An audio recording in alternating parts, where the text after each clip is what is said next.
गेल्या काही दिवसांपासून गुन्हेगारीचे मोठे सत्र बीड जिल्ह्यात पाहायला मिळत आहे. मशिदीजवळ बॉम्ब फोडण्याची घटना ताजी असतानाच आता दुसरी एक हादरा देणारी घटना समोर आली आहे. भावाच्या मृत्यूचा बदला घेण्यासाठी भावाने आणि त्याच्या पत्नीने एकाचा दगडाने ठेचून खून केला. परळी तालुक्यातील सिरसाळा जवळील कान्हापूर येथील ही घटना आहे. मार्च 2023 मध्ये अविनाश देशमुख या व्यक्तीने आत्महत्या केली होती. स्वप्नील उर्फ बबलू देशमुख याच्या त्रासाला कंटाळून अविनाशने जीव गमावला होता. या घटनेनंतर स्वप्नीलवर गुन्हा दाखल झाला होता. हा गुन्हा मागे घेण्यासाठी तो अविनाश देशमुखच्या कुटुंबावर दबाव आणत होता. स्वप्नील काही त्रास देण्याचे थांबत नव्हता. त्याच्या त्रासाला कंटाळून अखेर अविनाशचा मोठा भाऊ धनंजय देशमुख आणि भाऊचे सोनाली देशमुख यांनी स्वप्नीलचा गळा चिरून दगडाने ठेचून त्याचा जीव घेतला.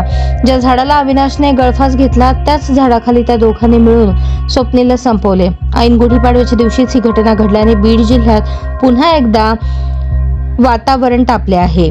दरम्यान या घटनेनंतर धनंजय आणि सोनाली हे स्वतः सिरसाळा पोलीस ठाण्यात हजर झाले. दोघांवरही गुन्हा दाखल झाला आहे.